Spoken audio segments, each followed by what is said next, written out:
Elle a été abandonnée par ses parents alors qu'elle avait 2 ans. Imaginez un enfant abandonné par son père et par sa mère. C'est une dame que j'ai rencontrée hier, ça fait pas longtemps, je l'ai rencontrée hier, et on discutait, elle me dit, j'ai été abandonnée à l'âge de 2 ans par mes parents.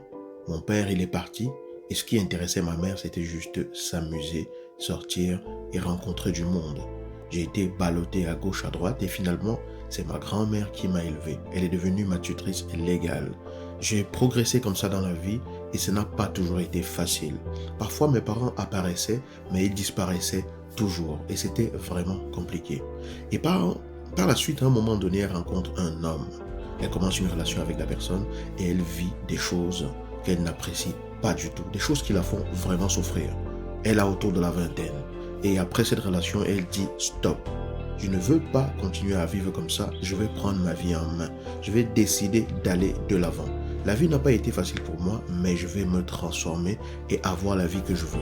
Les choses n'ont pas été faciles pour moi, mais aujourd'hui j'ai le pouvoir de faire le maximum pour que les choses s'améliorent. Elle dit qu'elle a rencontré Dieu dans la religion et ça lui a permis de faire la paix avec son passé. Et aujourd'hui même, elle a pardonné à ses parents.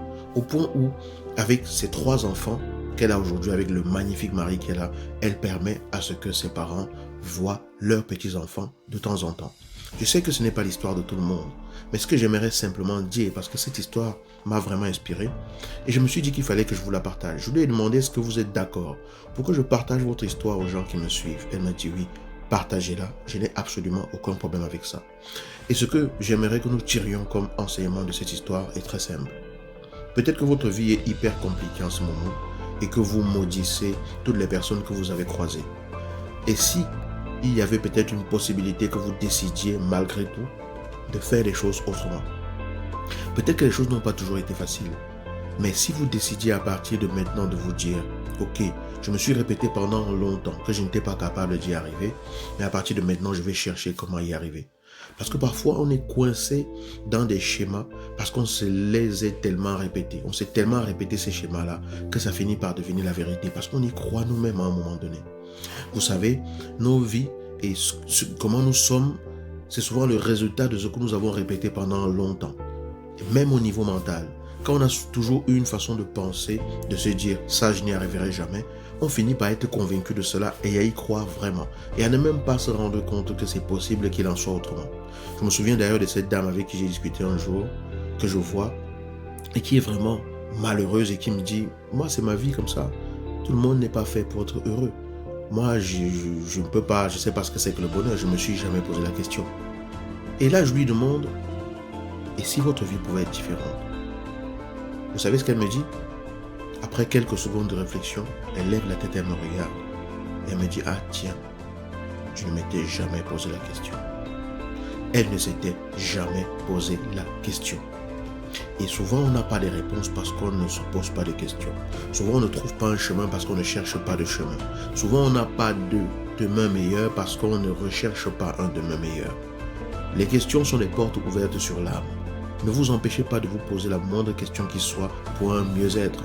Parce que les questions ouvrent les perspectives vers la direction dans laquelle vous allez.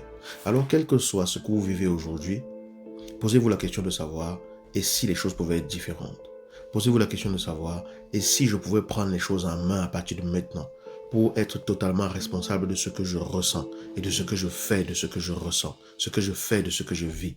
Parce que oui, attention, je ne suis pas en train de dire que le monde va devenir complètement bisounours et limpide et beau et gentil parce que vous allez prendre cette décision. Il y aura toujours des personnes méchantes, il y aura toujours des occasions qui vont vous challenger, il y aura toujours des difficultés que vous allez affronter. Mais si face à tout ça, on se posait la question de se dire, qu'est-ce que j'ai à apprendre ici?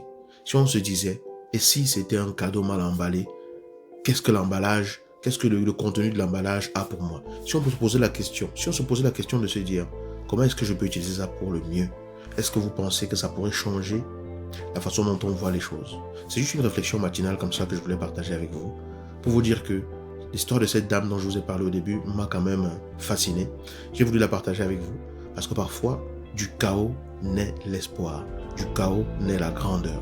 Parfois, du chaos émotionnel que l'on vit, du chaos du challenge de la vie, naît une version plus grande de ce qu'on est. Pensez-y, partagez la vidéo, dites-moi ce que vous en pensez, c'est juste une réflexion matinale. Je vous souhaite une excellente journée et à très bientôt.